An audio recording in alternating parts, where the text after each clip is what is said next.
নমস্কার, আমি কুণাল ঘোষ। আমি একজন তৃণমূল কংগ্রেস কর্মী। আমার নেত্রীর নাম মমতা বন্দ্যোপাধ্যায়। এই ভিডিও যারা দেখছেন, যারা দর্শক, তাদের মধ্যে যারা তৃণমূল কংগ্রেস কর্মী, এই ভিডিওটা কিন্তু আপনার জন্য। 21শে জুলাই আসছে, মঙ্গলবার। দেখা হচ্ছে তো? আমি এবং আমার মতো আরো অনেক অনেক তৃণমূল কংগ্রেস সৈনিক আমরা আত্মবিশ্বাসী, আপনার সঙ্গেও দেখা হবে। তৃণমূল কংগ্রেস মানে মমতা ব্যানার্জি, মমতা ব্যানার্জি মানে তৃণমূল কংগ্রেস। 1993 21শে July, no I card no vote. তৎকালীন যুব কংগ্রেস সভানেত্রী মমতা বন্দ্যোপাধ্যায় বললেন কর্মসূচি। সিপিএম এর হাতমান্ত্রা 14 জনকে মারল, মমতা দিকে খুনের চেষ্টা করলো, 100 জনের বেশি আহত। তারপর থেকে প্রত্যেক বছর প্রথমে যুব কংগ্রেসের ব্যানারে, তৃণমূল গঠন হওয়ার পর থেকে তৃণমূল যুব কংগ্রেসের ব্যানারে মমতা বন্দ্যোপাধ্যায় শহীদ তর্পণ করেছেন, শহীদ পরিবারের পাশে দাঁড়িয়েছেন এবং 21শে জুলাই তারিখটাকে শুধু বাংলার নয়, ভারতবর্ষের রাজনীতিতে প্রতিষ্ঠা করে দিয়েছেন। আজ একটা বিশেষ পরিস্থিতি, কিছু চক্রান্তকারী তারা বোঝাতে চাইছেন তৃণমূল কংগ্রেস তারা মমতা বন্দ্যোপাধ্যায়কে বাদ দিয়ে করবেন। সম্ভব হতে পারে। মমতা বন্দ্যোপাধ্যায় আমাদের এক একজনকে দাঁড় করিয়েছেন।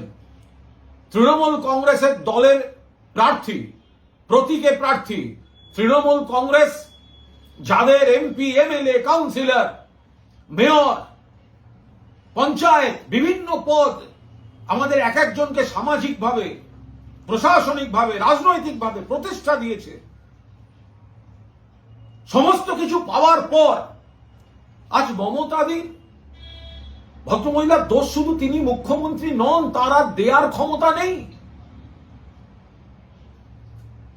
আপনি যদি প্রকৃত তৃণমূল কংগ্রেস কর্মী হন, আপনি যদি কোনো ধান্দাবাজ গদ্দারের পাল্লায় না থাকেন, তাহলে কিন্তু বন্ধু 21 তারিখ বিড়লা তারামণ্ডলের পাশে মমতা বন্দ্যোপাধ্যায়ের সভায় দেখা হবে। কার সঙ্গে রাজনীতি করেন? ছবিটা তো মমতা ব্যানার্জি।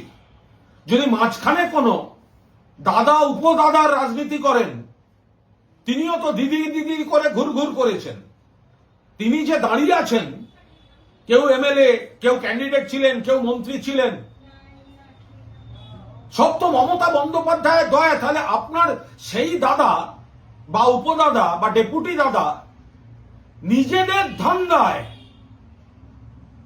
যখন কোন জায়গা চেঞ্জ করছে, আপনি কেন আপনার বিশ্বাসযোগ্যতাকে নষ্ট করবেন?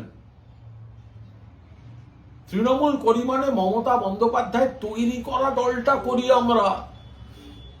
এত বড় বেইমানি কোন তৃণমূল কংগ্রেসের কর্মী করবেন না। হ্যাঁ, আমরা হেরে গেছি। ইলেকশন কমিশন আরো অনেক কিছু ছিল, আমাদেরও কিছু ভুল ত্রুটি ছিল। তার মধ্যে আজকে যারা চলে যাচ্ছে, তাদের কার কার বিরুদ্ধে কি কি অভিযোগ ছিল, কিসের জন্য যাচ্ছে, এগুলো ভেবে দেখুন। সকলকে দোষ দিচ্ছি না, অনেকে নানা চাপে, ভয় ইত্যাদি যাচ্ছেন, কিন্তু যারা দাঁড়িয়ে আছি সবকিছুর পর, অসংখ্য তৃণমূল কংগ্রেসের সৈনিক 21শে জুলাই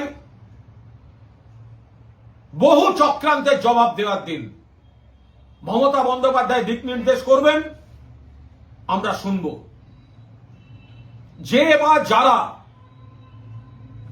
মমতা বন্দ্যোপাধ্যায়কে বাদ দিয়ে তৃণমূলের কথা ভাবছেন, মমতা বন্দ্যোপাধ্যায়কে ছাড়া কোনো 21শে জুলাই সমাবেশে যাওয়ার কথা ভাবছেন, ভালো করে ভেবে দেখবেন। আপনি আপনার নিজের মায়ের পিঠে ছুরি মারছেন না তো?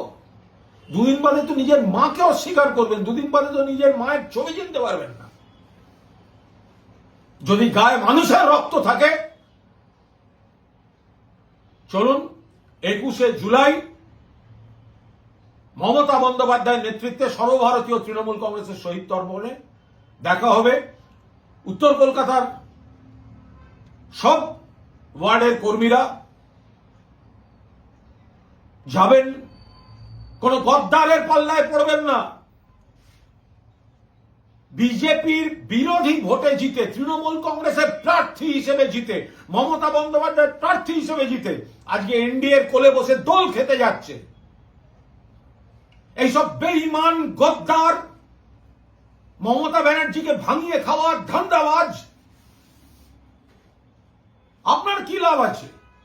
কে বিচিত্র পরচুলা পড়বে, কে কার নিজের সাম্রাজ্য বাড়াবে, কে কার শুধু নিজের আত্মীয় কার জন্য টিকিট সাজিয়ে রাখবে, আপনি কেন ইউজ হতে যাচ্ছেন? আপনার মনের শান্তি, আপনার গর্ব, আপনি মমতা বন্দ্যোপাধ্যায়ের সৈনিক। আরে এই দলের অনেকের বিরুদ্ধে আমারও অনেক রাগ অভিমান আছে। আজকে যারা বড় বড় কথা বলছে, কত দুঃখ পেয়েছে এরা, আমার দুঃখ অনেক বেশি ছিল।